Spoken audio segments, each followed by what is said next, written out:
Released in 2006 and developed by Arcane Studios, Dark Messiah of Might and Magic is a janktastic immersive sim-inspired first-person combat game. Directed by Rafael Colantonio, the game was originally supposed to be Arx Fatalis 2, but after Arx Fatalis didn't sell as well as Arcane had hoped, they struggled to find a publisher and ended up getting a deal with Ubisoft to use the source engine base of their new game to make a Might and Magic game instead.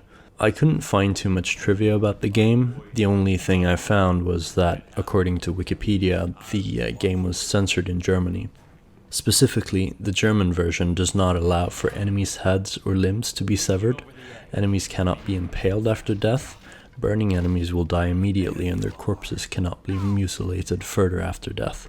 This tells you something about how violently you can end your enemies in Dark Messiah, but in my 2 playthroughs of the game, I found that while the game can be very violent, I don't think it's very graphic.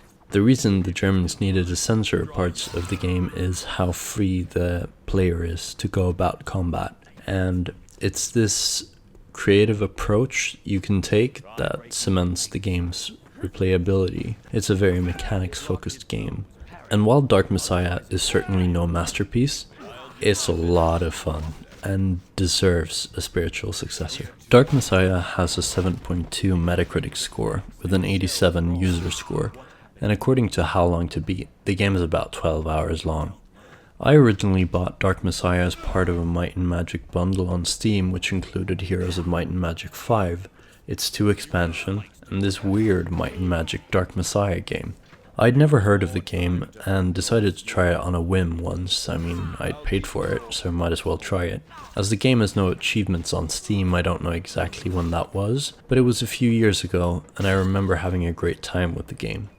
As per usual in these videos, I played the game on the highest difficulty, hardcore, on my latest playthrough to get ready for this video, and that decision confirmed the memories I had of the game, that it's all about creatively using the environment. The game has great replayability as it is heavily focused on mechanics rather than story, a feature which is becoming somewhat of a theme on the channel, the 2 major exceptions so far being Fahrenheit and Spec Ops: The Line, and I wasn't exactly heaping praise on either of those games. Speaking of Spec Ops, as with that game, I highly recommend turning down the difficulty.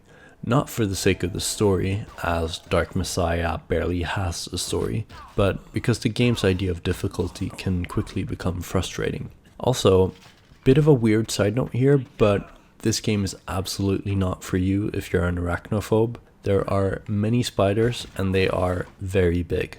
With that out of the way, let's start off by talking about the game's story. Alright, let's rip this band-aid off. I have basically nothing to say about Dark Messiah's story.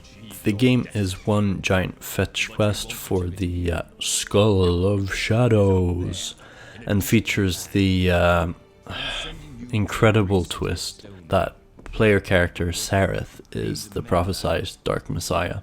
The game kind of tries to set up evil necromancer villain Arantir as the Dark Messiah, but it does so very half-heartedly, so it's not really a twist. In fact, the game has so few characters that it's practically impossible for it to successfully pull off a twist about who is the Dark Messiah. There are only 5 characters in the game really: Sareth, Liana, Zana, Arantir, and Duncan, and I bet most people who have played the game would be hard-pressed to remember any of their names. Sareth is the player, Zana is the succubus, Liana is the good mage girl, Arantir is the necromancer villain, and Duncan is an NPC with more than 4 lines. I only put him on this list to emphasize how few characters there are. About halfway through the game, I began wondering if this 12-hour game even passes the Bechdel test, and I'm pretty sure it doesn't. What's even more funny though is that I don't think it features 2 male characters speaking about something other than a man, or the MacGuffin Skull of Shadows either. So yeah, there's remarkably little meat to this story. The story doesn't feel like half-assed, but rather like the cliff notes of a half-assed generic fantasy story. It's honestly incredible that the game manages to have a smaller cast than Kafka's The Metamorphosis, a story entirely set within an apartment, when Dark Messiah is a story which, at its climax, is about stopping a necromancer from wiping out a city. There is honestly nothing to talk about the story, it's just that bare bones. That being said, I kind of really like the tone and setting of the story. I know practically nothing about the Might and Magic verse, and what little I know I learned from Heroes of Might and Magic 5, but Dark Messiah has a really pulpy tone, which to me makes it feel a bit like a low-effort D&D campaign. It obviously won't win any awards for its stories, but it has a certain pulpy charm to it, and believe me, the gameplay more than makes up for the story's faults. Dark Messiah is a first-person slasher, or whatever the fantasy or sword equivalent of a first-person shooter is. The game has a decent weapon variety with a sword, daggers, a staff, a bow, or magic to choose between when fighting the game's many dudes with swords. What quickly becomes apparent when playing though is that the foot is far mightier than the sword. In fact, the tutorial teaches you to kick enemies before it teaches you how to fight with a weapon. And I love that about the game. Dark Messiah wants you to fight in a fundamentally different way than in most games. It wants you to set and trigger traps for your enemies, it wants you to throw things, it wants you to kick things, and it wants you to be creative. That's what makes the game unique. The best part is that the game rewards creative combat play, as throwing barrels and kicking enemies into bonfire is genuinely the most effective way for dealing with your foes, but that also creates some major problems we'll get to later. Dark Messiah is primarily an action game, but it has some RPG-inspired mechanics as well. Might and Magic started off as a dungeon crawler after all. The game has 3 skill trees, and some weapons and armor have skill requirements. What's most interesting about this, in my opinion, is that the game doesn't award experience points, and it doesn't have any levels. Instead, you get skill points for completing story milestones, which you can use to buy skills. This should make sure that the game can scale the difficulty really well to how powerful the player is, but skills are often not really that important, given that the best way to fight is to kick and use the environment, and few skills really help with that. That's not to say the skills are irrelevant. The skill system is how you get the most fun spells and crucial health and mana increases, but Sereth is not really stronger by the end of the game because of the new skills you get. He only has access to a wider arsenal. In a way, the fact that skills, except increased health, stamina, and mana, feels more like extras than necessary upgrades, makes sure the player can't mess up by making a trash build, but that comes at the cost of not really having deep builds in the first place. The game is solidly an action game, and the skill tree is more of an afterthought than a core system. It's first and foremost a first-person slasher. That allusion to first-person shooters wasn't accidental. Interestingly, I found that as the game went on, the quality of a level was primarily determined by the combat arena and level design rather than which enemies I was fighting, in contrast to most sword or melee-based action games. In that way, Dark Messiah feels more closely related to first-person shooters than melee-focused games. In games with a first-person perspective, low times to kill, and primarily ranged weapons, the winner of any engagement is decided by who has better aim, faster reflexes, and better sight lines. The difference between fighting an opponent that has an AK or a pistol is much smaller than fighting 2 opponents with the same weapon in different spaces in first-person shooters, and Dark Messiah is much the same. Winning a fight in Dark Messiah is about using the environment, not being skilled at its core sword fighting mechanics. On the highest difficulty, another of Dark Messiah's quirks are revealed, in that it has simultaneously a very high and a very low time to kill enemies. Let me explain. Sereth dies in a few hits from any given grunt, even in the late game with the best armor and fully upgraded health, but trying to kill an orc in a straight up sword fight is a mug's game. You're always better off throwing barrels or kicking your enemies downstairs. That means that conventional fighting leads to a high time to kill for your enemies, while using kicks and throws leads to a low time to kill. But crucially, kicks and throws aren't always an option. you're at the mercy of the level designer. When there are plenty of pits and spike walls to kick your enemies into, you'll be doing just fine even against late game enemies, but try fighting 2 lowly goblins in a featureless corridor and you could be in serious trouble. This is what I mean when I say that Dark Messiah is closer to an FPS than a melee-focused action game. FromSoft games can easily get away with having boss fights in featureless planes like the ROM, Elden Beast, and For King's boss fights, because those games are ultimately about intricate melee combat mechanics, whereas fights in such environments would make Dark Messiah a total slog.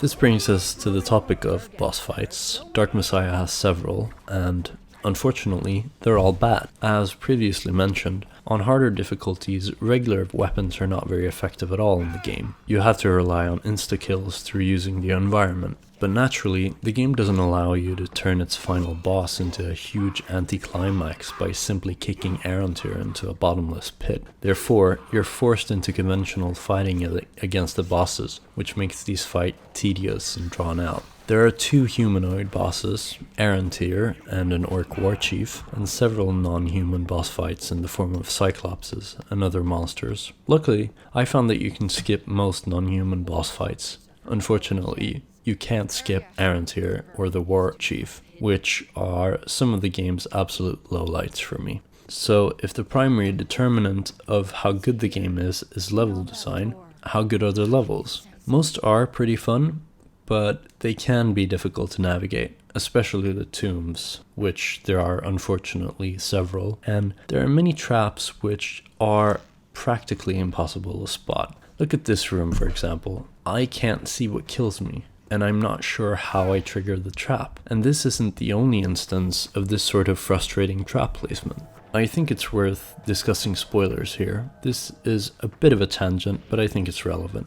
One of the ways it shows that in-depth critique of video games as a medium is in an early stage is how we approach the subject of spoilers. A lot of reviewers and video essayists will give a spoiler warning for the story of a game, but gladly show footage of all its major gameplay highlights. Saying that Nathan Drake finds the treasure, defeats the bad guy, while the legendary city tragically collapses, and gets Elena, isn't a spoiler for an Uncharted game. That's the expected ending, and knowing those things doesn't really impact your enjoyment of the story. But showing every major action set piece is, in my view, a real spoiler for the Uncharted games. Likewise, explaining the lore in a FromSoft game isn't a spoiler, but showing footage of the biggest, baddest boss fights are. My point is that in many games where gameplay is the focus, like Dark Messiah, you can spoil gameplay, and therefore I will not show footage of some of my favorite levels, like for example the cliffside, as to me that would take away the fun for you in discovering it for yourself. The real highlight of the level design is, for me, the secrets and the interactivity. Every level has many secrets, some of which are genuinely tricky to find, and all of which would give real useful rewards. Each level has a lot of interactable objects. You can pick up a lot of things, you can break floors, cut ropes, and of course kick objects at your enemies. A bit into the game you get the rope bow, which allows you to shoot wooden objects and create a rope you can climb, and I really do mean almost all wooden objects. Even if you can't get to the rope, shooting a wooden beam produces one. Dark Messiah's immersive sim heritage shows, and I love that about the game. Both traversing the levels and fighting has a real immersive sim quality to it, and the game really lets you be creative. This interactivity and rules-based world creates a sort of comedy through gameplay, which I haven't found in any other game. Hoisting a barrel over your head and waiting for an enemy to come through the door has a very strong Tom and Jerry sort of physical comedy quality to it to me, and the game's jank really amplifies this. The game's narrative doesn't really try to be funny, and in a way the fact that Sareth, Zana, and Liana is so serious all the time creates a delightful clash for me with the gameplay. Look at this scene here. I mean, it's insane that things like this can happen and no one even mentions it. Ludonarrative dissonance is a term that is almost always a pejorative. Uncharted, for example, is by some considered to be a lesser game because Nate's happy-go-lucky attitude clashes completely with the gameplay of positively massacring hundreds of people with an AK. But I think that Dark Messiah shows how ludonarrative dissonance can be used to add to a game, and how it doesn't have to be used to make a shocking, dark twist, but that it can be used to inject a lot of comedy and a lighter tone into a game. Ultimately, Arcane built an absurd combat system, and that is what a game is. Everything else is just improving the presentation. Who cares about Demon Kings and Necromancers in my Anarchy combat simulator when it's so much fun to kick goblins off cliffs? Let's talk about the state of discussion on Dark Messiah on YouTube. I found 4 videos which actually discuss the game in the several minutes I spent searching, and they all seem to agree on 2 points basically. The combat in the game is great, and Zana is better than Liana. Kind of makes sense to me that not a lot of people make long, in-depth video essays about Dark Messiah. It's a relatively unknown game, and a lot of the type of games that tend to get video essayists' attention are either strongly narratively focused or FromSoft games. And as Dark Messiah is neither, I'm not surprised it isn't overly analyzed. One of the interesting statements I found was that both noted immersive sim enthusiast Boulder Punch and Seth Zentach calls the game the best first-person combat game. Yeah, not really sure if I agree with that. Is it the best first-person combat game ever? Most fun? Sure, I'll agree to that. G-Man Lives described the game as a mix of Hexen and Thief the Dark Project, which I think is a pretty apt description. And it's worth mentioning the legend in the YouTube space I'm in, Mandalore Gaming, who points out that the game has really weird head bobbing and really weird movement, which I haven't really brought up. I also love his description of the game as a giant bar fight across the realm. Much like with Fahrenheit, there really isn't too much to say in terms of discussion of the game. It doesn't really have an engaging narrative, it doesn't have a lot of themes worth analyzing, and while the gameplay is a lot of fun, it really isn't all that deep. I feel like it has a pretty low skill ceiling.